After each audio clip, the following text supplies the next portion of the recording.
Okay, here's the boring bit. Anything you hear or see in this video is not investment advice. It could be absolute rubbish. Please do your own research. Hi there, I'm Justin Waite. I'm a small cap investor. Why? Potential big returns, but also big risk. That's why you have to know what you're doing. But this little video series, in which I've done this is the third video now in this series, I'm talking about how to get started in investing. In the first video, I covered why you should invest, and specifically why in the stock market. In the second video, I covered how you set up the right kind of stockbroking account in order to invest in the stock market. And in this video, I show you what to invest into in an easy, low-cost, low-risk way that requires very little research, but can still get you decent return, and a lot decent than just putting it in the bank, all right? And it involves the F word, funds. Okay, so what is a fund?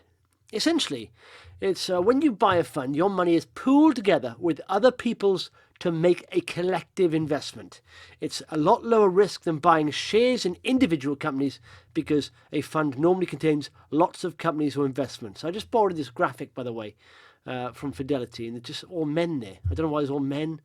Women, if you're a lady, you can take part as well. And that's you, V, okay?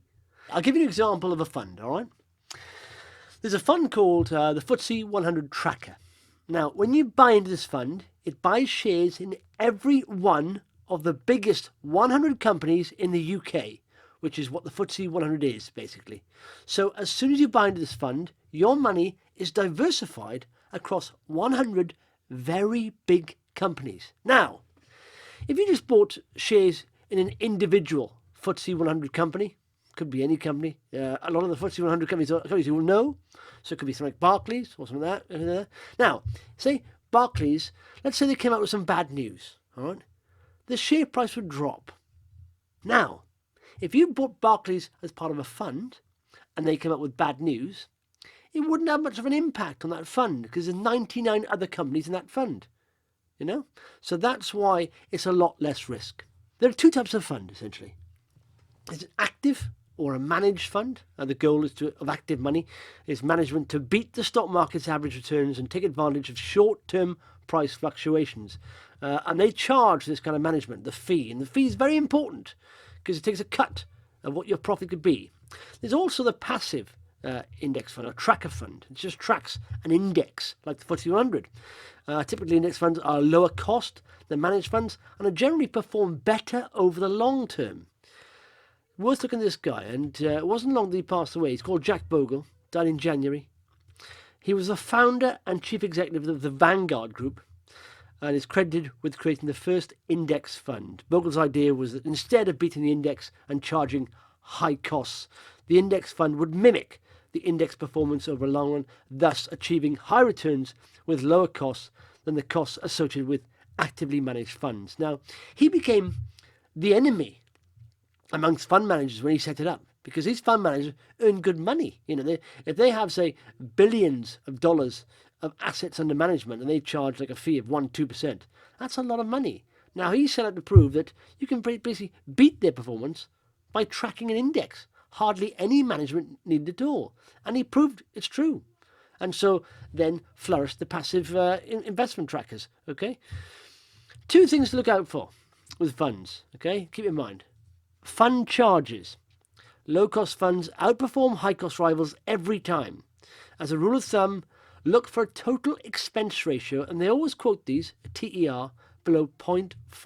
If you're getting charged more than this, if you make any gain, it's going to be taking a slice of that gain. Another thing you should look at is performance, all right? And next to every fund, there'll be sort of a performance rating there. And sometimes going for the best performing fund is not a good thing because, if you're buying at the top, then that's a bad thing. Like, the famous stock market saying is buy low, sell high. And that's true. And it's quite hard to do, unbelievably. So what types of funds there? Now, I only use two websites. Even though there's lots of fund managers, I use Vanguard, which is Jack Bogle. They're very low cost tracker funds and also managed funds, but they're very low cost. And I also use Blackrock. So I'm going to look at that right now and see what type of funds there are, okay? Okay, here we are at the first of two sites I generally use for funds. Like I said, there's loads of fund managers out there, and I have no financial incentive for pointing out these ones, just the ones I've used and become familiar with. But the first one is Vanguard Asset Management, vanguardinvestor.co.uk. Like I said, quite cheap as far as management fees are concerned. There are trackers, like I said, are quite cheap, and even the funds that are managed are quite cheap. And like I said, Jack Bogle pioneered this, and he said you could beat the managed funds, the active managed funds, with his type of setup, and he did.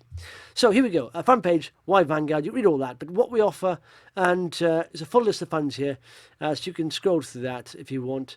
But what I'm going to look at before I do this is they have two sort of famous sort of funds that are worth looking at. There's a life strategy fund, okay, and they are split between equity and bonds. And like I said, 20% equity fund is quite low risk. Okay, you've got risk here, 3 to 5, and even though 5 is not a huge amount, I own this 100% equity fund. All right, look at the charges there. So ongoing charges 0.2%. I mentioned try and get something below, 0.5%. So if you click on this, for example, it'll show you this is the price of the fund there. Okay, asset allocation. You can scroll down here. So these are the returns of the last 5 years, pretty much. Look at that, 22% in 2015. It's still positive, even though the market's had big sell-offs. So if you annualize that, what's the best way of analyzing it? You can annualize it somehow. In fact, this is since, if you put 10,000 in, based on a lump sum investment in 2014, it'd now be worth £16,000 right now, okay? Price and performance right here. There's all these tabs. I said 18 months here. It's been tough. Here we are. Annualized. Where did I just see that? Oh, here we are. Summary. Annually. Okay, 2018 has been hard, down 5%. But look, 13% in 2017. This is annualized. 26% then, 3% then, 9% in 2014, 20% in 2013. So it's excellent returns. Excellent. Way, way, way better than you get in a bank, of course. Look at that. Since inception, 5 years, 69% that's returned. Now, I want to show you something. That's a 100% equity fund. And like I said, that's the highest risk pretty much they do. It's all equity. That means all stocks and shares. The other ones mix up with bonds, which is fixed rate, which are seen as a bit low risk because essentially they are government loans. And if the governments go through, it's called safe money, government bonds and stuff, because obviously the government goes through. So look at the portfolio data here. Tell you all what they're invested in. So FTSE UK All Share Index, this is their other funds. They basically, it's a fund of funds. US equity, so it's an American, so 20% almost in those. Developed world, excluding UK, S&P 500 distributing, so 50. So it's mostly in America and the US here. Emerging stocks as well, so it's a bit of exposure to emerging countries. FTSE 100, stock market Japanese, Pacific is also the far east, excluding Japan, and FTSE 250. So it's a nice breakup there of all that, okay? Now, what I like about the Vanguard funds is, look at these target retirement. So that was a life strategy fund. There's also other things there. I'll go back to the list there. But if you want to invest for retirement, this is a very clever thing what you do here. So your target retirement, if you're retiring within 5 years, so let's say your retirement, what's my retirement date? So I'm nearly 50. I know, you wouldn't believe it. I know. A lot of people say the same thing. So I'm nearly 50. So in 15 years' time, what do we say? Let's say I retire in 2035, okay? They adjust this automatically by the spread or diversification between the balance between shares and bonds. So the closer you get to retirement, the more bonds they'll take on board, the less shares they'll take on board, because they don't want massive fluctuations in the value of your fund before you retire. So of course you get closer to retirement and they become safer. All right, so it's very clever. So if you take out that there, it'll basically throughout the years as you get closer to retirement, they'll start rebalancing towards safer investments. So it's very clever that. Okay. But like I said, there's full list of funds here. and you can go through and check it out. Like I said in my previous video, what you need basically is two ways of earning money in shares. The share price going up, or by taking dividends and reinvesting over long term. So if I were you, I'd concentrate on two funds. One is dividend reinvesting, which is a dividend payer, okay? And I'll show you one of those in a bit. And one is capital upside. And at the moment, I don't think it's the right time to invest in capital upside, because like I said, we are nearing all-time highs in the stock market. So I think it may come back a bit. But again, drip feed. Or a good time to buy is when you see on the news, the stock markets have lost billions of pounds. And that's the time to start drip feeding into the stock market, when everything's selling off, honestly. Contrarian investor. So they've got the equity funds here, got target retirement funds here. What else they got? Europe. There's DAX, there's Europe stocks, Europe funds, ex-Europe, there's global world dividend yield, so that yields, I don't know what that yield is, I don't use that one, but there's active funds, the charges got a bit here, like 0.5%, they're still quite cheap though. Global equity fund, these are actively, so there's a manager actually picking stocks here.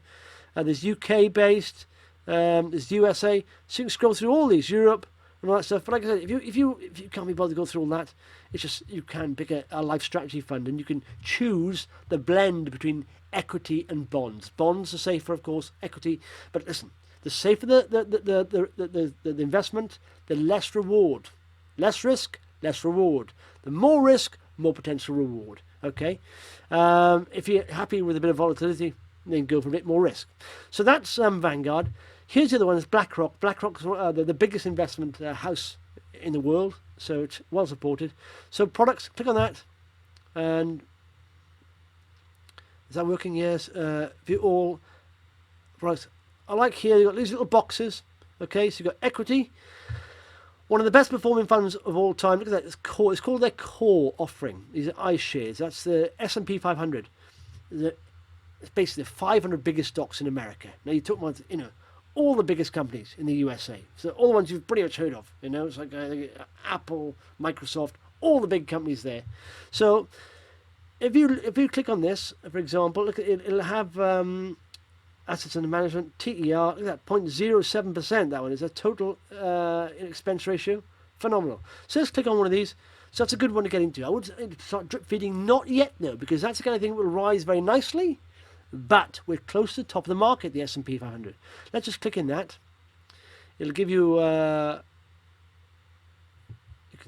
they can even do themes here. I look at this. Sorry, I'll probably get a bit boring here, but so these are returns, look, 7% then, 3%, 17%, 13%, 10% this year. So annualize pretty much 12 to 9%. Cumulative, that means adding up. Since inception, 204%, 58% over 5 years. So it's very good things. If you scroll down, key facts, USD's base currency, ongoing charges 0.7%. Distribution, no distribution, that means is a dividend. No, there's not, it's just capital gain, like I said, share price rising. Okay, PE ratio there. And if you scroll down, it's got locations, holdings, Microsoft, Apple, these are the biggest holdings, Amazon, Facebook, Berkshire Hathaway, Warren Buffett's company. You are investing in the biggest companies in the world, the most successful companies in the world here. Is that high risk? I don't really think so. But I would say, don't invest now, it's right at the top. So I don't know how many funds. You can click all here, and so many funds will show all. So how many funds? Amazon, Apple, Johnson & Johnson, ExxonMobil, so Boeing, PayPal. As you can see, how many holdings? Wow, there's a lot of holdings there. So how many holdings are there? Did it say up here? So number of holdings, 504. So it's the S&P 500, 504 companies. That's well diversified, like I said. So that's a good price appreciation. Let me just go back to, let me just move my fat head out of the way. Accept cookies, yes. Accept cookies there. Let me just go to back to the products here. View all iShares products. So what I did last time, look at this. You can look at equity, fixed income, that's like I said, low risk. There's bonds and stuff. There's their core, which they have this currency. There's smart, there's equity income. There's Europe, there's global. There's commodities. Where's commodities? You can go gold, all stuff like that. As a good hedge when a downturn happens, gold holds its price. So this is the one I'm invested in, equity income. So you click here, and it's called iUKD. Okay, it stands for iShares, of course. UK Dividend. So this is one of the shares, and this straight away I'd start. It's near historical lows, and that's why it pays out a very good dividend. This is the what's the ongoing charges here? Total expense ratio 0.4%. At the moment, distribution yield 6.9%. So if the share price stays what it is, you're still getting 6.9% per year. Now they pay that in quarterly payments. All right. Now reinvest that. Like I said, powerful thing. That's a year you get that, and so if the share price stays what it is, you're still earning about 7%, pretty much. If the share price goes down, dividend yield goes up. But if the share price goes up, you're in capital gain as well as getting the dividends. Dividends come down a little if the share price goes up, of course, but you're doing very well. And this is a UK sort of dividend fund. So show all, as you can see, you probably recognise some of these companies. Vodafone, Standard, these are the biggest paying dividend payers in the sort of FTSE 350 or FTSE 250, I think, so, or 350. So all the big companies that pay good dividends are in here. You may recognise a few of these: in tobacco, William Hill, Royal Dutch Shell, Bovis, ITV, so Rio Tinto, very big companies here. Okay, so that one there. Let me just go back to, like I said, there's loads of different things in here. You can look at commodities. Like if you want to go into a gold fund, you can. There's gold, there's silver, there's mixed commodities. You wouldn't believe there's funds for everything. And that's why funds can be fun. That's why there's FUN in them. And exciting. Hope that helped. If you've got any questions about funds, chuck it below, please, in the comments, and I'll try and answer them. Okay. Another very important thing to remember. A very good return on your investment is not only determined by what you buy, but how you buy it. What do I mean by this? All right. Now, if you're sitting here watching me thinking, I'd like to invest in the stock market, but I haven't got a lot of money. I haven't got a big chunk of money to chuck into the stock market. You don't need a big chunk to chuck in the stock. In fact, it's probably better if you don't whack a big chunk of money in. The stock market goes up and it goes down. Now, if you buy a load at the top of the market, and we are close. The S&P 500, which is a big index in America, the 500 biggest companies in America, pretty much. That's what, as I'm recording this, it's within 0.5% of its all-time high. And let's be honest, I don't believe the macro environment is that strong.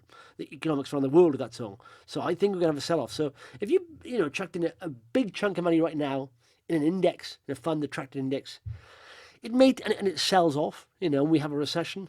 It may take you years to get that money back. Of course, it's not a loss until you sell. It's a paper loss, though.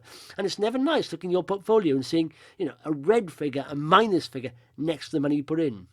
So the best thing to do is to scale in over time. So if you've got, spare money at the end of the quarter, at the end of the month, or end of the quarter, end of the year, dribble it in, trickle it into the stock market. You'd be better off, drip feeding £10,000 over several years into these funds than putting it in one go. Unless, of course, when you put it in one go, you manage to, exactly time it perfectly so you catch the bottom of the market. Now, if you can do that, you're probably not watching this video. You're probably giving Warren Buffett his daily investment lesson. All right? So it's very hard. So trickle in investing is the best way of doing it. Putting a little bit in every quarter. And you can do this. Once you set up your account, you can do this automatically. You can set up to do this, okay? And I'll show you a bit of a spreadsheet of why it's better. It's called averaging down, basically. Now, one-time lump sum versus scaling in. It looks quite complex to start off with, but column A is the year, okay? Now, in the blue boxes there, it's about one-time lump sum, okay? So let's say you put 10 grand in, okay? And in the green box there, it's about scaling in, about putting £1,000 in over to 10 years. Okay. Now, look at column C in the blue box. That's the share price of the fund. And it's exactly the same in the green box as well. The share price is exactly the same there. Okay. So, let's say you put 10 grand in straight away, and the price of the share price of the fund was £1. Next year, we're down to 90 pence. You're down 10%. Year 3, it went down to 80 pence. You're down 20%.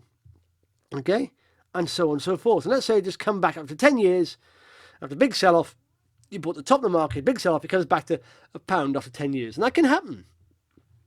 You're back to zero. You haven't really, made any money. Having said that, you probably would have if you reinvested dividends, but I talked about that in the previous video. So look at this now on the right, the green one. Okay, you're averaging in £1,000 every year.